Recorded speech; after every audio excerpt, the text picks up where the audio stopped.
live on Facebook, everybody. It's KHOP88 Tuesday night, as usual.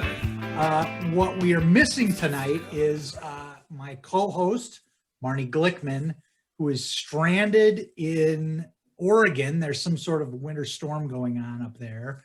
Or so she. Yeah, or so she claims. She's just begging out.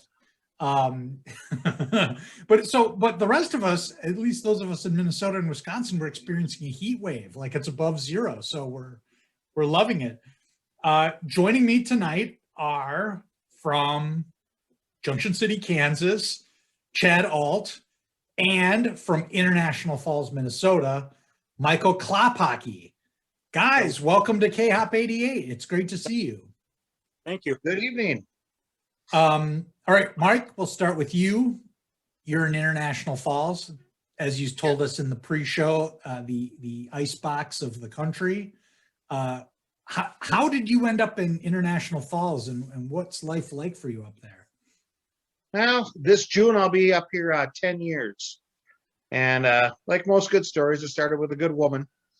Met my wife in the cities, and she's obviously from here, and we proceeded to get married, had a kid, and about 6 months after our son was born, we decided we were going to move to a smaller town, and we had tried looking around St. Cloud area and where some of my family's at, and it just didn't feel right. And I applied at the big paper mill up here on one of our visits up, and they gave a call, and we took off and moved.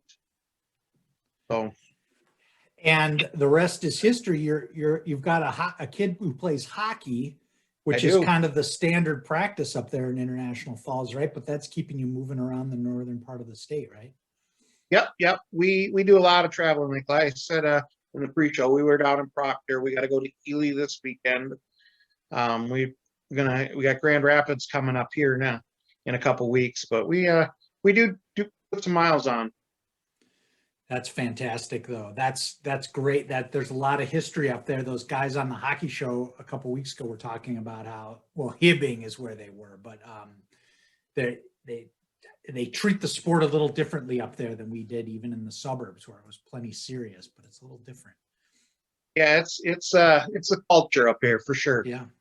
You know, generations of people all played. Grandpa, grandma. My mother-in-law was on one of the first female organized teams in the whole state. Was up here. Oh, is that right? Yeah. Well, that's fantastic. Chad, seated in front of his sort, it looks like a wall of fame there. What's the deal with your? Are you in your man cave right now, or what's going on? No, actually, I'm in my bedroom, but I do have quite a few autographed pictures aside from the Elvis that's behind me. That is a facsimile or a facsimile or whatever you want to say. Yeah. All the others are actually autographed, and then of course a Fender Stratocaster that's right behind my pack. Is that just huge autograph nut? Okay. Oh, cool. So what's your aside from the Elvis, what's your favorite? Man, there's too many to mention. I mean, you look behind me, I got Jerry Reed, Mel Tillis, George Jones. Over my shoulder right here is Aaron Lewis from Stained. He had a wonderful country career. And then, of course, Brian Setzer is about right here. Aha. And thank you, Julie Wrighton, for helping me on that one. And just, man, I can't tell you. There's so many autographs. That's cool, though. That's I've seen these sort of walls of fame that people have put together in their houses. It's kind of cowl if if you're into that. So do you play the guitar? Is that I dabble in the guitar. I have a few guitars.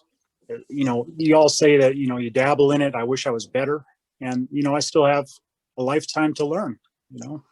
Right. It happens. It's just taking the time and sitting down and actually getting to learn it. And kudos to those guys that do. I mean, we've had a couple on the show that are musicians, and I'm very envious of them. Well, now, so we had Karen Hintermeister on the show, obviously, and we were talking about being involved in choir and musicals at Hopkins High. You famously had a big role in Annie Get Your Gun, I want to say. Yep. To me in high school, you were a choir guy and you were in musicals and stuff. do you still, we'll get into your military career in a little bit, but does the musical career, does being in Broadway musicals, singing in choir, does that live on with you today? Today, no. Really? No. Now, Get I into sort of feel like that's a shame. Do you, are you well, cool with that, or? a little bit. You know, I sat there and I thought to myself, hey, you know, if a community theater might go around, come in and get your gun, I'd walk in there and say, hey, I'll play Frank Butler. And they'll be like, yeah, right. On. And they'd be like, that's interesting. But no, you know, as far as singing and stuff like that, it's just, you know, in the car, in the shower, or wherever I can carry to. I think that, you know, when we're growing up, we don't really realize it. But if you have kids, or you have nieces and nephews, or friends who have kids, there are a couple of things that kids do that you watch them and you're like, are you know, you got to be kidding me that they put a kid under pressure like this. Oh, yeah. Pitching in a little league baseball game, which Yep. is something that my kid used to do. He was a pitcher through high school. And I'm like, you got to be kidding me, you know, especially when you load the bases up and you got, you know, 3 balls on the next guy. You know, Yep. I'd be throwing up. Spelling bees, you know, singing a solo is right up there. Do you remember what it was like the first time you sang a solo in a theater in front of a crowd? Yeah, the first time I actually sang a solo, I believe, was in 7th grade in Chaplin, Minnesota. I used to go to his junior high up there. And I want to say it was Hello Again by Neil Diamond. Wow. And, you know, horribly, but it was what it was. That's okay. That's cool. Well, but we'll get back to it later, but I think this is like, singing is one of those things I've always wished I could do. I did not pass the audition for the 5th grade choir at Gatewood Elementary. They wouldn't let me in the choir at Gatewood because of my inability to sing in tune. So ever since then, I was always very envious of people who could. And I remember you guys in choir. How do you guys, how are you guys friends? Were you always friends? Were you friends growing up and in high school? Michael, take this one. Yeah. How did you? Oh, you remember it better than I do. I remember Elmo Park. So And what it was when I moved here to the Hopkins area, and from, of course, Brooklyn Center, and I moved around the 7th, 8th grade, if I remember correctly. And Michael was actually the first kid that I met in our apartment area, which was Elmo Park Apartments, right by the Hopkins house off of 7th. Okay. And you know, throughout the years, you know, on and on, you know, off and on relationship as far as friendships, but you know, that happens. But I'll tell you, man, when you guys first started doing the show, the only person I had in my head was Michael. Because he was the first person that I met that, you know, I kind of clung to. So Chad was the new guy rolling into your neighborhood. Do you have a first impression that you remember from meeting him? new guy, didn't know me. I thought, hey man, I got a shot of making a friend finally.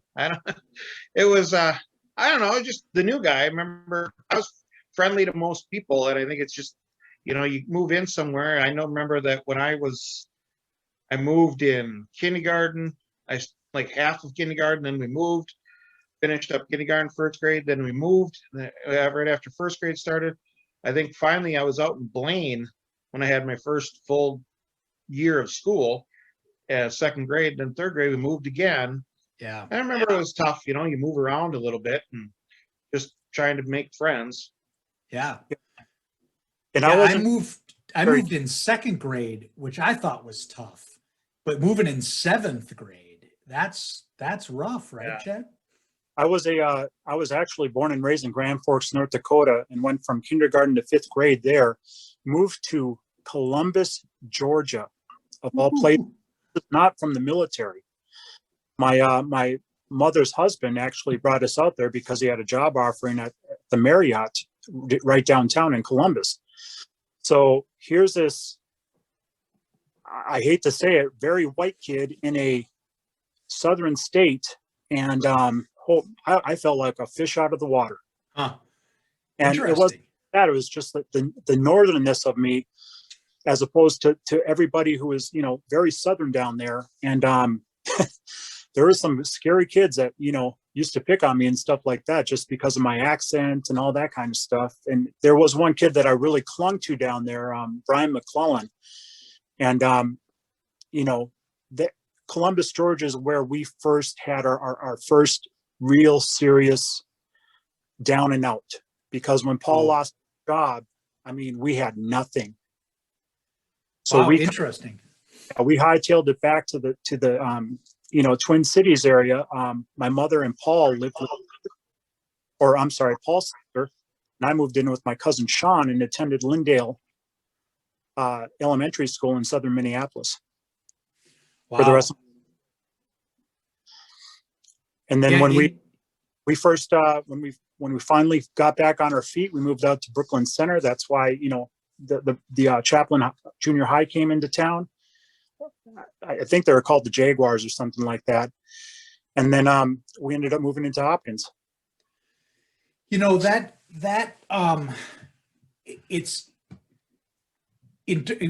and I have talked about this a lot in terms of getting a number of people in the show, being diverse, representing every, all the different voices and groups of kids from our high school. And you talk about that diversity. Our high school was very white. That said, it was very economically diverse. You've got kids who live in Hopkins, you've got kids who live in apartments, and then, you've got kids whose parents are orthodontists, and, they live in massive houses out in Minnetonka. Tell me, did you guys go to, so you went to North High School then? That's where you were. We both went grade North. when you met. Yep. Right. Was there something about that connection living in Elmo Park that stuck you guys together when you were going to North, other than just, living near one another? Obviously you encounter different things when you go to a junior high. Well, I mean, it was kind of a stigma, I think. In my opinion, it was a little bit of a stigma. I don't know how Michael feels about it, but, kind of not so well to do. Yeah. Well, you look at where we live there in Elmo Park, just down the road was Hobby Acres and, Oak Ridge Country Club and the well-to-do people on that side of the road. I mean, it was weird. Big difference of paychecks, or how, from within, I don't know, was a half mile maybe? Yeah. It's definitely the other side of the tracks from Elmo Park. Did you feel that Hopkins was either North Junior High or Hopkins High School were a welcoming environment for people from across the economic spectrum? Or go ahead, Chad. For the most part, it was. I mean, Michael and I kind of talked about this earlier, but I'm going to bring it up. The North Door was a melting pot for many of us. Myself, I know Michael used to hang out there quite a bit. Just kind of not in the same, caliber as other groups and stuff like that. It was just a whole different diversified group. And there were so many people that went out and hung out there. Yeah. Jocks and some of the theater folks and teachers and staff, and it was just the bangers, the hotheads. I mean, everybody was out there. Yeah. So it's out there something and play hack-a-sack and whatever else you wanted to do out there. Yep. And it was pretty open. It was very welcoming. Nobody cared out there. Yep. That was my impression too of Hopkins School all the way growing up. And like I said, I moved from South Minneapolis as well, Chad, out to Minnetonka when I was in second grade. Okay. And, Gatewood was a pretty economically diverse school as well. Kids who lived in, what was it called? There was an apartment complex south of Excelsior Boulevard in Hopkins, and I forget the name of it now. Westbrook, maybe? Westwood? Something like that, yeah. Westwood. And those kids got bused to Gatewood. And we've had a couple on the show, you know, but again, then you also had, you know, kids who lived in Forest Hills whose parents were doctors, you know, and, you know, and I think that it's a combination of smushing kids together, but also the time that we lived in too, in the 70s and the 80s, where these differences weren't so stark, I think, where you just didn't care. I don't know. I didn't seem to care. You know, you'd go to a birthday party at a kid's house at Westbrook and it was like, man, they have a pool there? Awesome. Go to a birthday party at a kid's house at Forest Hills. They've got a pool in their backyard. Also awesome. Like, Yeah. I didn't seem to get the difference. Movie Pretty in Pink, but you know, they actually bring that out in the focus and you're like, why me? You know, I guess we were kind of the duckies of the whole group. So, you know, but no biggie. Right. All right. Well, we got some, just read through. We've got some of our usual suspects in the Facebook comments here tonight. Troy Finn, of course, weighing in to say hello. Hey, Chris Bjork also hi. Doug Robertson, Kyle Smith weighing in with a memory saying he remembers Chad wearing black Chuck Taylors. I probably have a pair somewhere. I still wear Chuck Taylors all the time. I think I started wearing them in high school. Awesome. But Good. Isn't it funny what these things that you remember, that you pick up? Yeah, it's funny. So so have you guys stayed in touch over the years since high school? Through Facebook, we have. Every once in a while, we'll drop each other a line, man. But it was so wonderful reconnecting with them during the last reunion. I mean, we spent a lot of time together during that last reunion. So, yeah, cool. Yeah. Mike, how about you? Do you find? I mean, now you're way up north there. I don't know that you run into many Hopkins grads where you are in International Falls. Well, funny you say that. When I first moved up here, I was at the bank and a guy stops me and looks at me and goes, "Is your name Michael?" Yeah. And he goes, "I'm Craig Miller." And apparently Craig Miller lived in Elmo Park and went to school with us for 3 or 4 years and then disappeared. But somehow he knew who I was. The oddest deal. Huh. But yeah, otherwise I don't see too many people, but I do try to get back. Well, it's been a while now, of course, because of COVID, but I try to get back down to the cities every couple of months in the summertime and reconnect with people and hang out. And I'm interested in the story behind your nickname, Sparky, because you're using it as your Zoom name, so you've clearly embraced it. Did you always embrace it? Do you remember when you got it and who gave it to you? Well, Chad and I discussed this not too long ago. My best I've had it, I believe, since 3rd grade.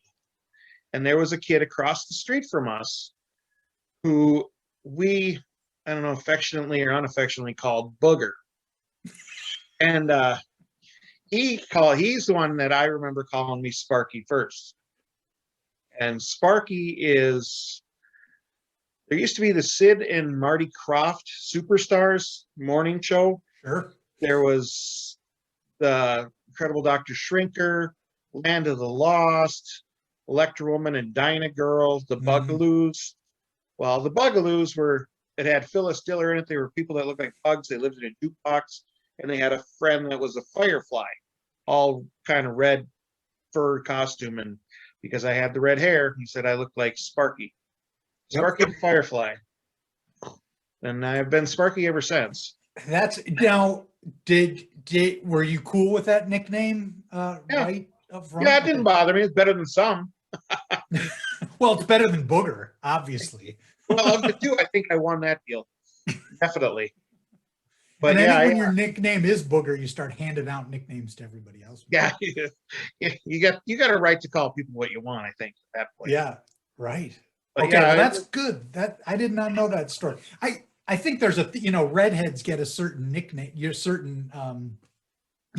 of nicknames that redheads get. Yeah, we tend to get nicknames first before most people. Right. Yeah. Stick out a little bit, I guess. I don't know. Yeah. All right. So Chad, you again retired from the military. Thank you for your service. Appreciate it. That's taken you some places. Do you want to? We've had this conversation with a few of our other well-traveled classmates. Want to give us the rundown of where you've been since high school? Basic training happened in Fort Leonard Wood, Missouri. Went to AIT in Fort Knox. First duty station was at Fort Sill, Oklahoma. From there, I went to Germany. So I was stationed in Babenhausen, Germany for 3 years, and then Gießen, Germany for 3 years. My daughter was born in Aschaffenburg. My son was born in Wetzlar, Germany. Once we, and then of course I married a German girl, and fantastic woman. I've been with her ever since. And her name's Manuela, of course, Manu for short. From there, we went to Fort Hood, Texas. So, you know, we spent 7 years in Germany going to Fort Hood, Texas, and that was a huge culture shock for me.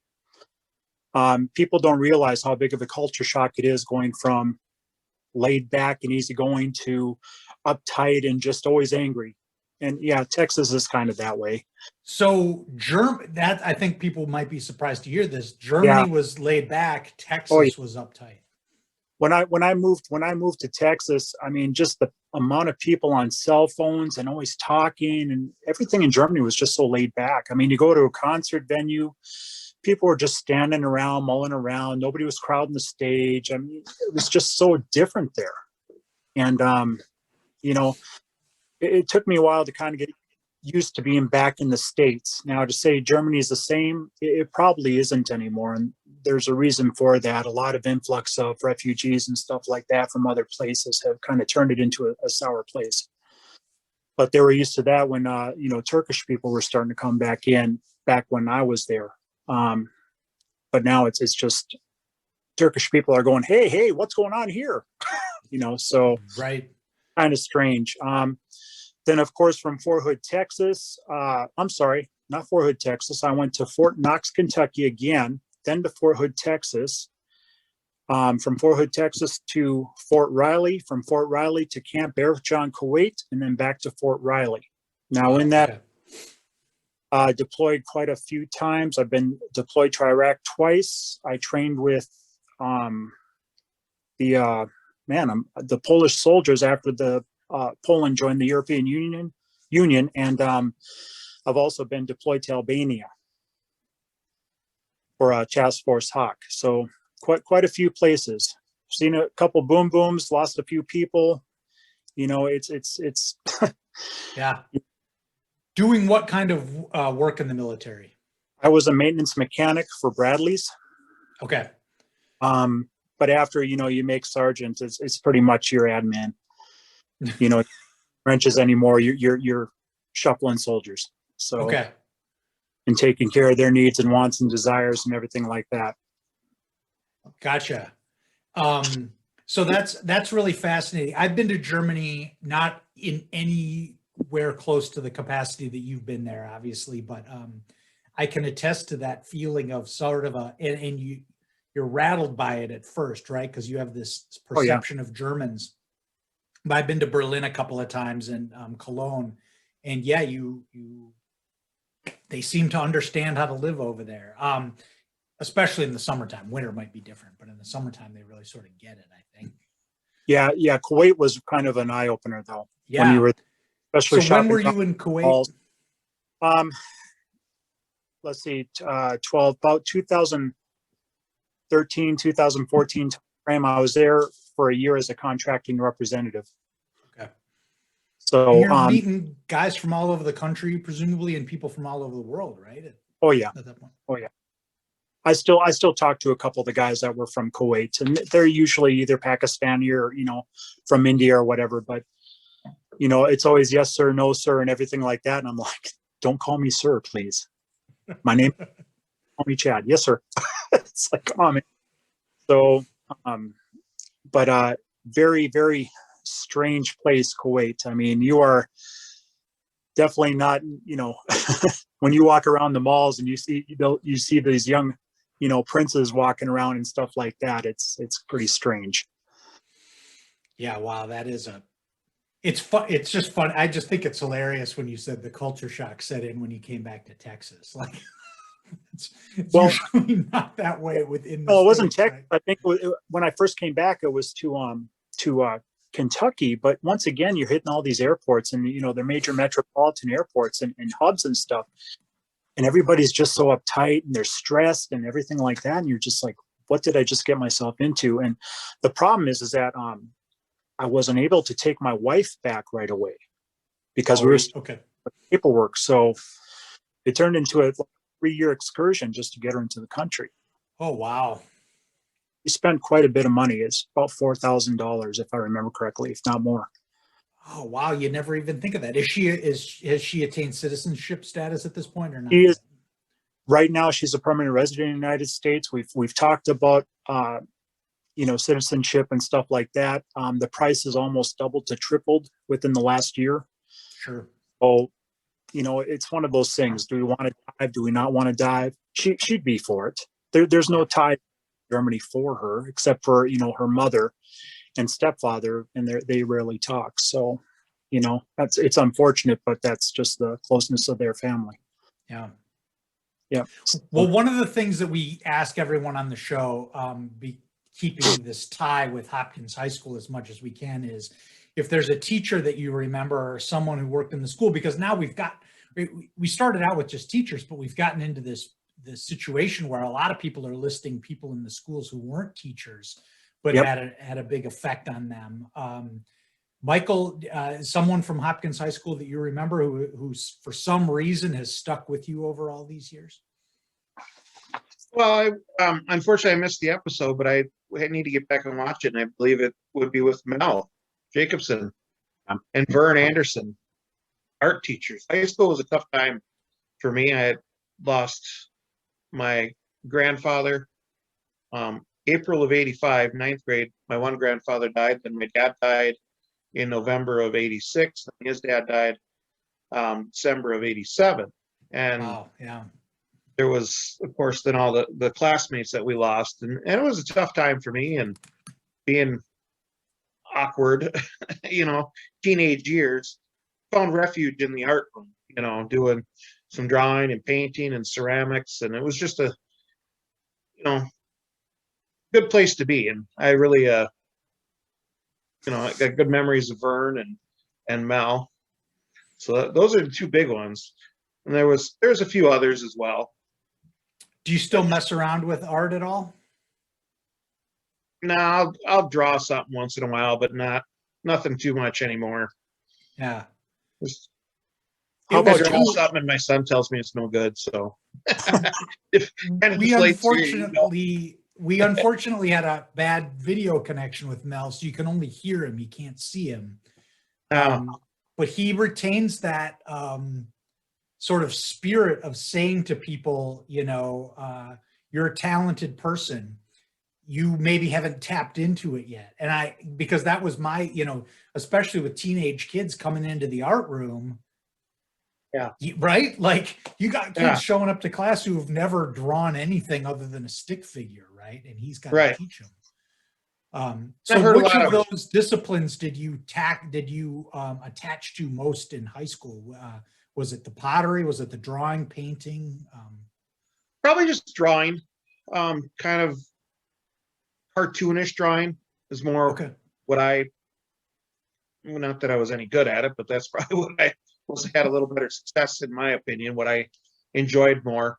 I liked the pottery a lot, but I had a tough time doing it. Anything other than a bowl, you get up and it starts to wobble on you, and oh man, start over. My wife actually is an accomplished potter. She does some amazing stuff in the past. She did a lot of stuff, but I don't do a whole lot of drawing anymore, but that's something I would have liked to have pursued. Well, I think that was the point that Mel was trying to make is you can start tomorrow. Like you're never too young. Yeah. No. Mel was good for that. You're right. He always had that encouraging, I can't do this. Yes, you can. You're just not trying. Do it. Everybody. Right. And he seems to still have that.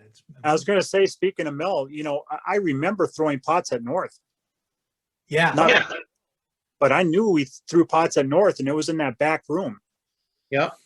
You A never lot had of kids have that memory. I thought it was amazing when we were reading the comments during his show.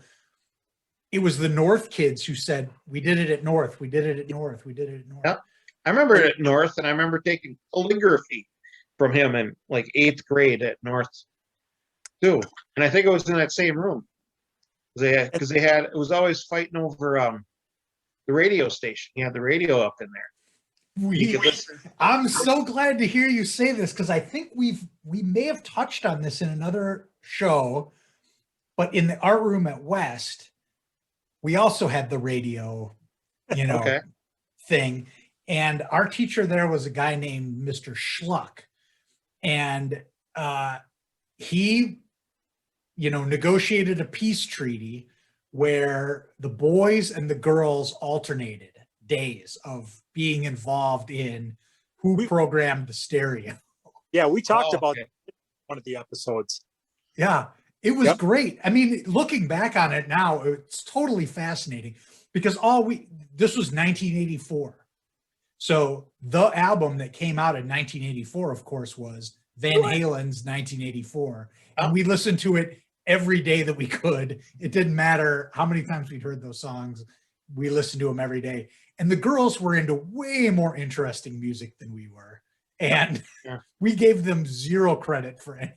I think it was always difference between genre of music, the 92 people versus the KDWB people, and that was kind of what the argument was. It was always KQ90 Tuesdays. I remember it was Tuesdays 90. always Always. KQ92. What were you, Michael?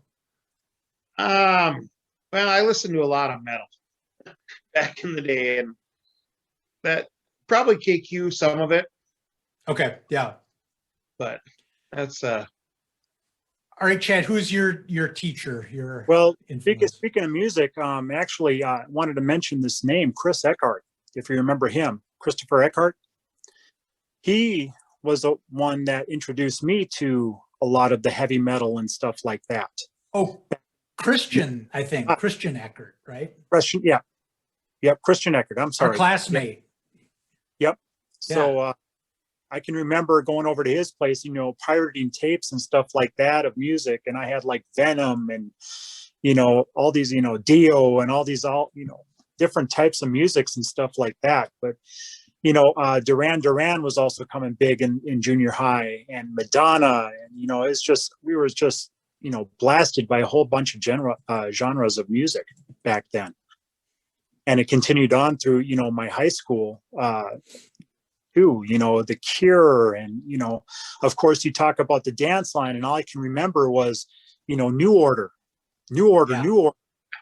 We talked about that one, and I think Shell Shock was one of the songs from that, or something like that, or, and it's just, music was a very important part of our lives. I remember when Guns N' Roses, Appetite for Destruction came out, and we were in high school. Yeah. And how did that take the world by storm? Yeah. Totally. I remember going to Minnesota North Stars games where they would play what's the Welcome to the Jungle, right? Which remains, I challenge you to come up with a song that's better at getting an arena going than Welcome to the Jungle. And that blew our minds. I think, speaking of the North Door, I had no appreciation for Husker Du in high school. Yep. And you would see the punks with Husker Du, Sharpied on their jacket or whatever.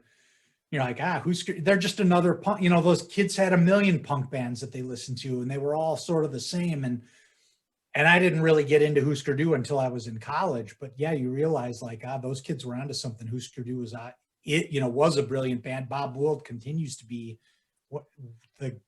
probably the guy that is the through line of my whole adult life. I've listened to everything he's ever put out, and I still listen to, he had that band called Sugar that came out with a record in 1992 called Copper Blue, which I listen to all the time. And I still just laugh at myself. I laugh at 17-year-old me who would sort of roll my eyes at these punks with their Husker Du shirts on, like, whatever, dude, Well, you also The Gear Daddies were from Of Minnesota, course, yeah. and they were phenomenal. The Replacements. Yeah, right. You know, Well, yeah, yeah.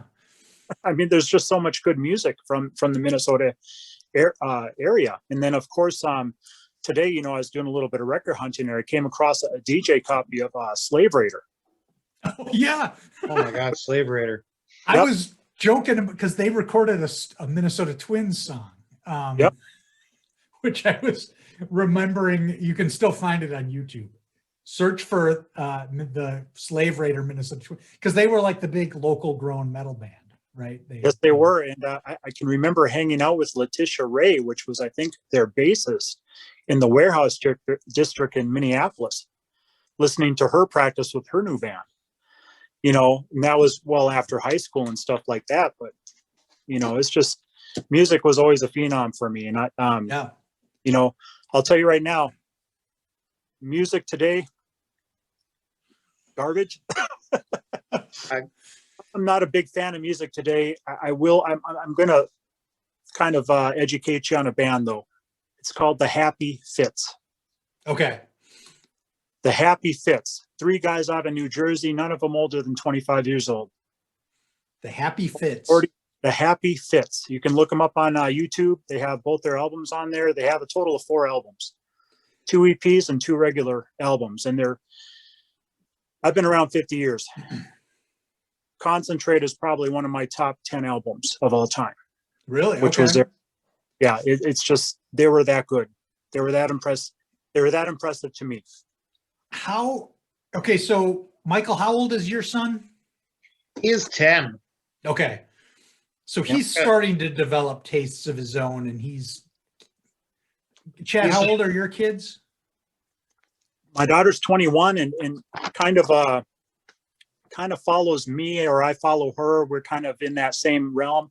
My son is 18, way over here. Right. There's sort of this thing going on right now between, because our kids, and I don't know if Michael, if your kid is he might be in the next generation, but my son is 22. These kids are Gen Z, right? They call this, they're younger than millennials. They're Gen Z, and Gen Z has got beef now with millennials and us, of course, about our cultural tastes and what we're into, which I just laugh about. I'm like, you're not old enough to know anything about anything, so just step off a little bit. But they all, a lot of these kids like electronic music. I like some electronic music for sure, but I default to guitar bands, that rock and roll that we grew up with. But do you? So Europe was good to go ahead. Say that again. I think you was big into that dance and techno stuff. Something that I could never really get into. Oh, in Europe? Yeah. Yeah. Horrible. Yeah. You go to a club and stuff, and it was just neon and that deep bass and stuff like that. I mean, make my ears hurt. I mean, that's not what I wanted to listen to. Michael, does your kid push you on this stuff now? Is he finding his own tastes? He's not too much yet. Some. He does. He's a rocker, though. He's rock and roll. He follows me, and Ozzy's Boneyard is always the button he pushes on the truck for music. We get in, he wants to go to Ozzy's Boneyard. So he's following in my footsteps a little bit. Now, Chris Bjork is weighing in here saying that he's an EDM junkie, electronic dance music, which is interesting to note because when we were in high school, Chris Bjork was very into Rush, extremely into Prague. I mean, really, like Yes, those bands. So that was another. I mean, that's another genre that we had to draw from. I mean, we had metal. It's funny because I don't think our cliques at our high school were that hard and fast because we had metal, we had classic rock, we had alternative rock, punk rock, and then there were all these guys who were in Prague, and they all John, his whole crew, with the Deadheads and following the Grateful Dead around. I mean, just phenomenal. Yeah, the one that all bled together. I was big into uptown Minneapolis, and there used to be a guy that would sit on the side of the theater. His electronic acoustic guitar hooked up to a car battery. His name was Flathead. Oh, And he would just play these kind of folksy, like Bob Dylan-ish songs and stuff like that. And I just used to stare at him in awe, like, wow, I can't believe he's making music like this. And he was good. I think I bought a cassette many, many moons ago. Still have it somewhere in the garage, but I wish it would have been. I can't find it. So I don't know if you intentionally sidestepped that question about an influential teacher, Nope. Chad. I'm just going to come back to you on it then. I'm gonna show you a picture. You ready for this? Yes. Who remembers? Oh, yeah, where the red fern grows. Okay, so who? You might not know, but Michael will know, or should. Who do you think will know? Michael might know. Okay. We read it in 8th grade. Hmm. Yep, or I don't know. You might not have if you didn't have the right teacher. So, okay, when we talk about teachers, man, there's think I folks read like, okay, Ramon, of course, was very influential to me, and we've all talked about Ramon. Very dear person in my heart. Kind of guided me in the right direction when things, kind of got south for me for a while and stuff like that. So thank you, Ramon. Mr. Nordley for my musical prowess, and Miss Dunbar, who was the piano teacher, man. I mean, those two were like peas in the pods. And of course, the whole band, the band and orchestra and everything like that, the musical department were just phenomenal. I can still smell, Mr. Bates and those cigarettes and coffee walking around. Well, what do you think that was when I was doing Frank Butler and Annie Get Your Gun? It was cigarettes and coffee, just chain smoking and stuff like that. And you talk about stress. Yeah, that was kind of stressful. But let's see. One of my favorite teachers, and is Mr. Willie Lauder. And he did spend some time at the high school after we were out of high school. But Mr. Willie Lauder, at the time when I was in 8th grade, we did not get along at all. At all. It was like cats and dogs. We just didn't get along. And it wasn't until, a couple of years later, he was doing that speech or sit down or whatever in the amphitheater in the high school, the theater, talking about Vietnam and his experiences in Vietnam. And I just, I was just floored. And not only that was, whenever he read this book, I still read this book and I am in tears. I mean, literal. It's brutal. Yeah. Tears. No matter how many times I read this. And he was the same way. I mean, he was just such a passionate man. Renaissance Festival, Masters of Ceremony, goofy. I mean, he was just incredibly goofy. Wait, he was out at the Renaissance Festival? Yes, sir. He was. Master of Ceremonies. Yep, I remember that. Yep. Wow, So, I did not know that. I guess I never put two and two together on that. They always do the opening scene when you first get there and before they open the gates, right? Yep. Yeah. He was very in the Renaissance Festival in the late 80s. I want to say early 90s. Yeah. Because Mr. Williams, who was the drama guy, the non-musical drama guy at Hopkins High School, was also a performer out at, we should have him on the show. Is Lauder still with us? Yes, he is still with us. I'm friends with him on Facebook. I drop a line on occasion just to say hi, and we talk about influential teachers. I've had a couple throughout my years. Of course, my kindergarten teacher, Mrs. Sanderson, I'll never forget her. She was such a sweetheart. Mr. Berg, 4th and 5th grade teacher who passed away quite a few years ago, but he was a very, very fatherly figure when my parents were going through their divorce. That helped quite a bit. And like I said, I mean, there's, teachers can be influential, and there's some teachers that just, do their job. Right. Care and compassion. I mean, and I'm sure there's teachers out there that, I'm mentioned, but Willie Lauder, Nordley, Miss Meyer, Senora Meyer, those three really stand out in the Hopkins era for me. You know, I just want to say this about teachers right now, because we're going through a thing with teachers right now where they need to get vaccinated. Yep. Because they're really frontline workers and they really have been working. They've been, struggling to adapt their careers, during this time. And the reason why I asked you if Lauder was still with us is because I just had an occasion over the weekend. Marnie talks a lot about how Mr. Borgerding was a very influential teacher, and other people have brought up Borgerding, who taught writing. And so I looked up his obit. It's a fantastic obit. Fantastic. And then I looked up Mossberg's obit, and Mossberg was probably my most influential teacher who taught humanities in English. Well, Mossberg ran the interior design department at Dayton's.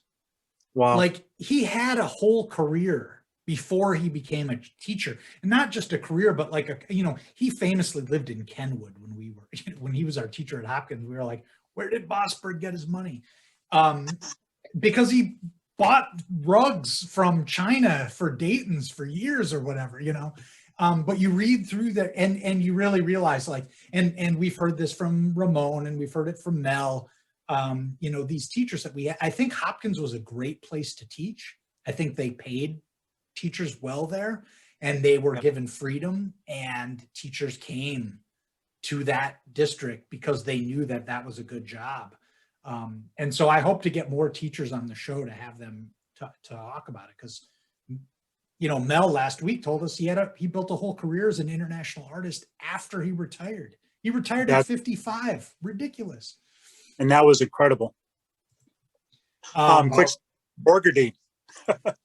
So I can in class with this guy, and we were in poetry, and the kids just weren't getting what he was trying to get across. And this guy turns beet red. I mean, just pure red against his white hair and beard and whatever he had. And he takes the chalk and he whips it at the chalkboard, and it shatters into a million pieces, and the bell goes off.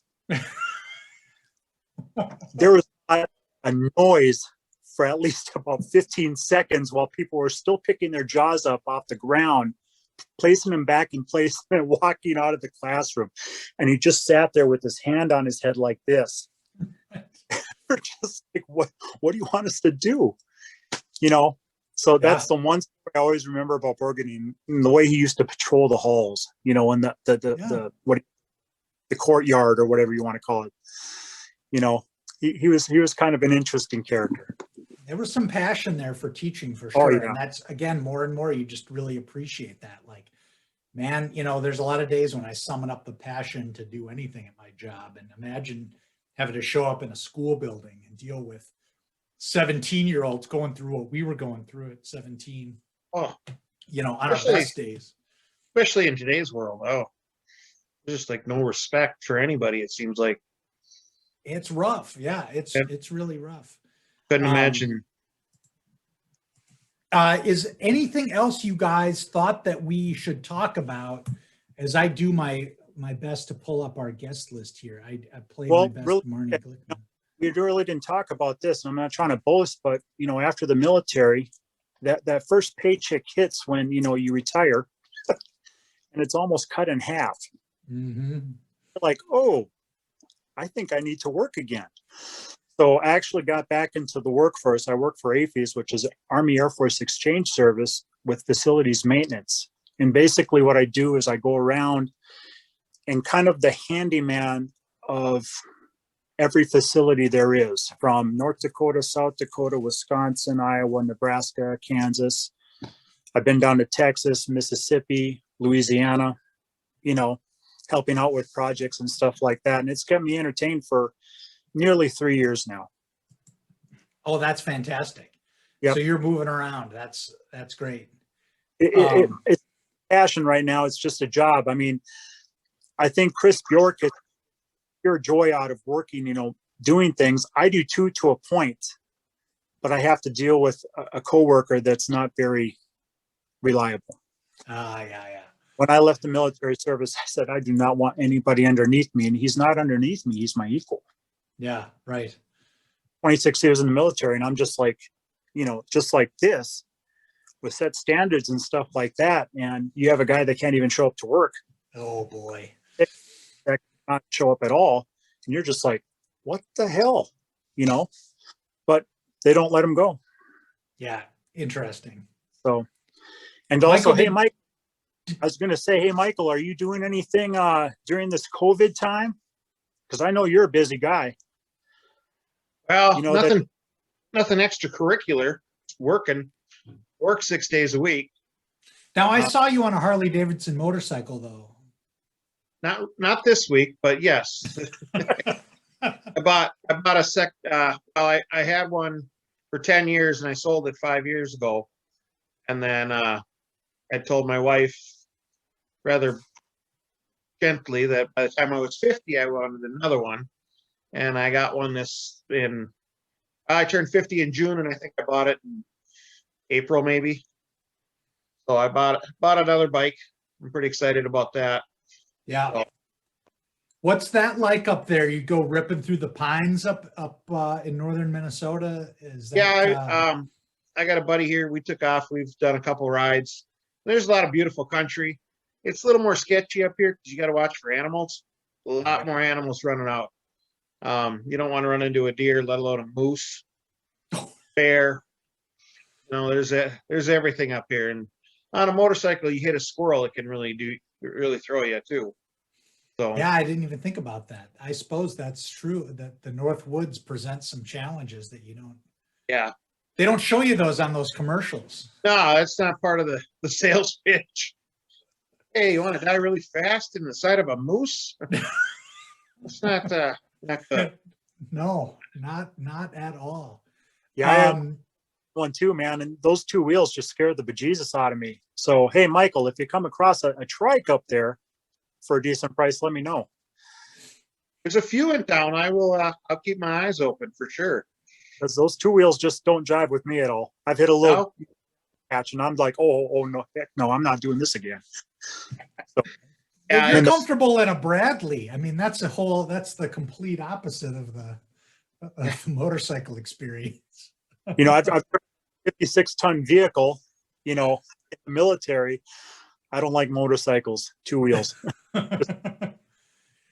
Well, next week on the show, we have Brad Jones, who was in my homeroom every year because JONES comes very close to JOYCE. So it'll be great to catch up with Brad. He lives in Northern California, not far from Marnie. So maybe we'll get some wine recommendations out of these two. We have not talked wine at all. Following that, and now I think some of these names have to be filled in. Michelle Tweed is on after that, and I think she has a guest. And I think Brad Jones also has a guest that we don't know of yet.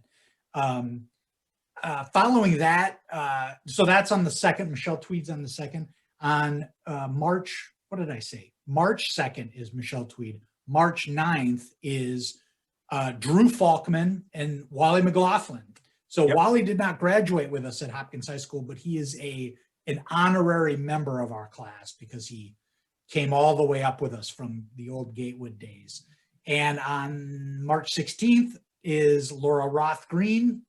And then, of course, we're looking forward to the 420 show. I don't know what to make of this, but Katie Keene is going to be on the April 20th show. And I know that there are other guests on there too. We need to fill in our spreadsheet because I'm not in the know on this stuff. Let me just check here briefly on Facebook. We've had a good chat here. Going through with our group on Facebook. We have a new member of our class Facebook page, Duke Noonan, who is Eric Haugen. He's just joined Facebook and he's just joined our class page. So friend Duke, if you haven't already. And you guys, this was great. An hour we've practically done here. It flew by. Hey, quick shout out, Jason. Yeah. Couple of them actually. Thank you and Marnie for what you're doing. Yes, absolutely. This is totally fantastic. And you know, I'm a frequent flyer when it comes to this show. And you know, whether I was close to the person or not close to the person, it doesn't matter. They're brethren. Every single one of them. And it's been endlessly fascinating for us. Yep. I mean, every time we get we have a great conversation. There's nothing better than talking to Hopkins people, right? It's always fun, I think. So, And then So, another appreciate you tuning in. reunion crew: Joel, Karen, Joy, Natalie, Chris Bjork. We do have an honorary one, Krista. Dear friends of mine, all of them. And the last time I was up in Minneapolis, we shared a lunch together, and it was just fantastic. So I appreciate all of you. Yeah, And, you guys are doing great work, and we're all looking forward to 35 coming up. Yep. And Michael, thank you, brother. You bet. Thank you. It's good to see you. Great Need to to see you. chat more often. Yes, sir. Good to see both of you guys. Michael, Thanks. stay warm up in International Falls. We're gonna try. Hey, 20 below zero here too yesterday night as I'm shoveling this spot. Come on, man. That's not right. Horrible. It's not right poor- anywhere. My poor puppy has to wear boots outside.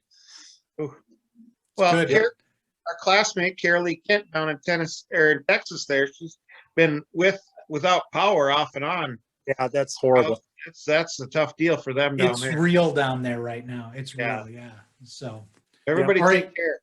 take care, you guys. Be Thank you. safe. Good to see everybody. We'll see you next Wednesday. Marnie All right. returns. Peace out.